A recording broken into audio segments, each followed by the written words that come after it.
Baspa supremo Mayawati ने लखनऊ में आयोजित महारैली में कई बड़े संकेत दिए। उन्होंने साफ किया कि बसपा अकेले ही चुनाव लड़ेगी और पूर्व बहुमत से यूपी में फिर सत्ता पाने की टारगेट होगा। काशीराम में पुण्यतिथि पर आयोजित रैली में उन्होंने सबसे ज़्यादा हमला समाजवादी पार्टी पर बोला। कहा कि ये सब सत्ता में आए तो पनौती के आरक्षण को ख़त्म करने का प्रयास किया। इसके अलावा समाजवादी पार्टी दलितों और उनके महापुरुषों के अपमान से सबसे आगे रही है। मायावती ने कहा कि दलित महापुरुषों के नाम पर जिन जिलों और योजनाओं के नाम रखे गए थे उन्हें समाजवादी पार्टी की सरकार आने पर बदल दिया गया था। इसके अलावा मायावती ने बरेली, कानपुर जैसे शहरों में आई लव मोहम्मद पर बड़े सवाल को लेकर भी नसीहत दी। उन्होंने कहा कि शरारती तत्व अक्सर एक दूसरे के देवी देवताओं और पैगंबर का अपमान करते हैं और बवाल करते हैं। ऐसा इसलिए किया जाता है ताकि विवाद बढ़े। सभी को एक दूसरे के धर्म का सम्मान करना चाहिए, लेकिन इसकी आड़ में आई लव याद आदि की राजनीति नहीं करनी चाहिए। सभी धर्मों के नियम और परंपराओं का सम्मान करना चाहिए। इसी दौरान मायावती ने कांग्रेस को भी निशाने पर लिया। वहीं योगी सरकार को इस बात के लिए धन्यवाद दिया कि वह उनकी सरकार में बने स्मारकों के विकास से पीछे नहीं हट रही है। उन्होंने आज़ाद समाज पार्टी के नेता चंद्रशेखर आज़ाद पर भी बिना नाम लिए ही हमला बोला।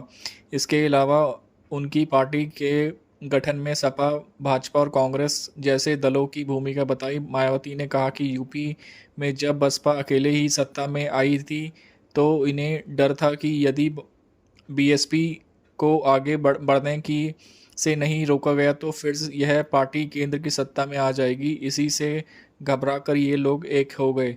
इसके अलावा ऐसे कई संगठन भी बनवा दिए हैं जो चुनाव में अपने फ़ायदे के हिसाब से उम्मीदवार खड़े करा लें। इसके एकाध उम्मीदवार भी जिताकर भेजे जा रहे हैं ताकि दलितों के वोट काटने की मदद मिलती रहे। यूपी के पूर्व सीएम ने कहा कि समाजवादी पार्टी की सरकार में गुंडों और माफियाओं का बढ़ावा दिया गया है।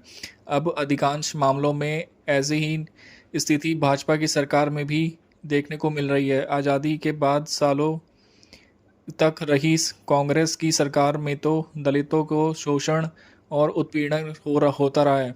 यूपी में कांग्रेस का शासन भी जातिवादी, पूंजीवादी रवैये से चलता रहा है।